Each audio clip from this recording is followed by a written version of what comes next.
desert, this barren area, gives us the opportunity to do things in a new, different way, without having to be slaves to mortgages and concrete and sewage systems that we don't believe in. Christian TV's udlandskorrespondent har været en tur i Israel, og udover at slage med drinks og vælte chicks, besøge grædemuren, dukket raperdans fra vildt i den gamle by Jerusalem, fik jeg et nys om et community, som lå på en bjergtop i ørkenen, besat af 80 unge, semi-post New Age israelere, som havde bygget 30 domes. Jeg tog bussen ud til ørkenen og vandrede op mod det bjerg, som I ser bag mig. Det tog rundt regnet i 3 kvarter. På bjergsiden så spor fra det utallige krige, som israelerne har været en del af. Jeg havde i telefonen fået at vide, at alle settlersne med undtagen 5 personer ville være ude af communityet. Resten var til bryllupsfest mellem 2 medlemmer. Den faste beboer, som jeg mødte den pågældende aften, var gutten her, som min forbløffelse havde en svensk kæreste. Jeg fik ham til at forklare, hvad deres mål var med dette, og hvad det havde lært af projektet. This group has been together for almost 7 years.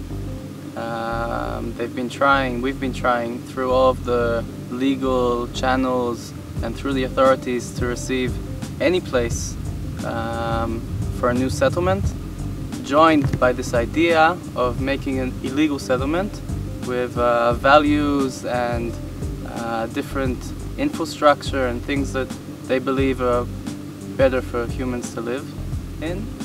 Domesen er ca. 4 meter høje og på 50 kvadratmeter. 2 solceller sørger for strøm til anlæg, computer, lys og køleskab. En halv dags manuel arbejde udløser vegetarmad og en seng. En af de frivillige, som hjælper til i communityet for kost og logi, er 23-årig Valerie, Florida. Hun fortalte mig lidt om, hvilket sted det var, jeg var kommet til. So, the ecological settlement on Mount Eldad by Harel. It's a group of about 60 people.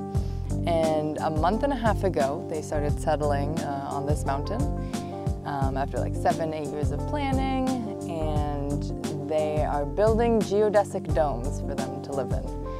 Fyren her viste mig en del af communityet. Til hverdag er han deres IT-mand. Everything that you see here in all of this settlement was built with our own 2 hands. No help from governmental bureaus or any donors or anything, all from our own money with our own 2 hands, with the help of family and friends and a few volunteers. It's very nice. You can feel the temperature also. It's very nice in here. It's like a cave. The dome is 4.5 meters high, where you can have another level inside the dome. The metal construction can take now 2 hours. We're already pretty trained. And then the outer layers, there's insulation. You can see this insulation between the layers, and outside there's a layer that's waterproof. This takes another maybe hour and a half, 2 hours. And everything we make here on our own. These kitchens, we constructed all of this town in 2 weeks. And that's about it. Dig a lot of trenches. I've dug so many trenches here, getting some good blisters. It's a good workout. What's your typical day like? Get up very early. I sleep in a tent that gets hot around like 7:30.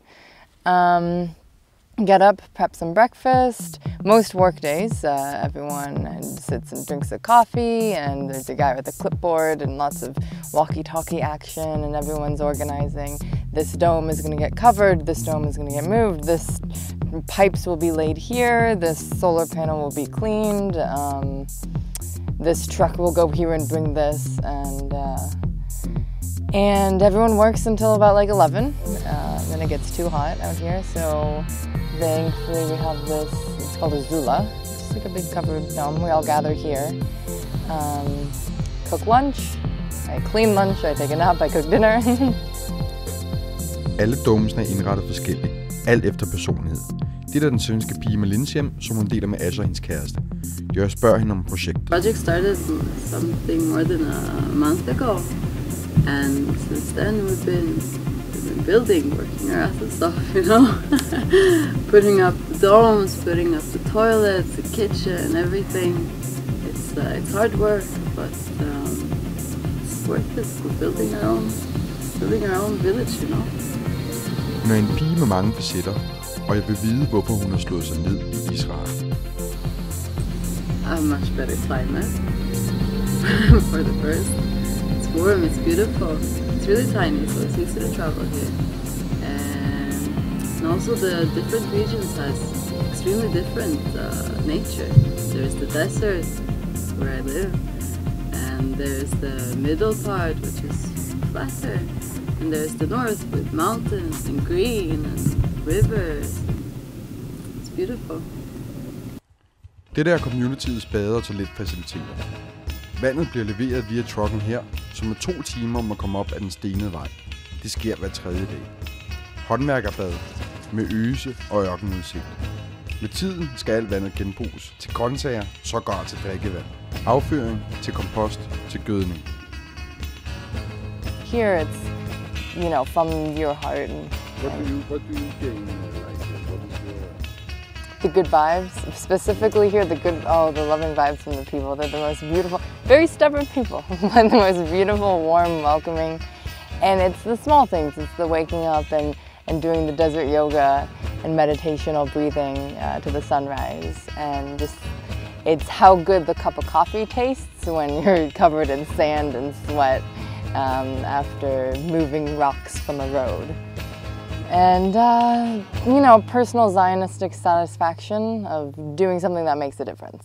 With the technology we have today, that people can live in small groups, maybe up to 500 people, spread out, there's enough room, and make less environmental impact by taking responsibility for everything they do, for every piece of garbage, for the sewage they make, for the garbage they make. And I think this is the future. Of course, cities are still relevant. Everyone can live his own way of life, but you need to have the choice. Desværre synes den israelske regering ikke synderligt godt om det valg, som de har foretaget sig, og cirka en måned efter deres initiativ for at skabe et alternativt og selvforsynende samfund, lukket ned. Dog skal man ikke fortvivle, da de her nye planer, ligesom mange andre alternative levemåder og fællesskaber, dukker op hele tiden, overalt på planeten. Vi på CA TV fortsætter dækningen af dette fænomen.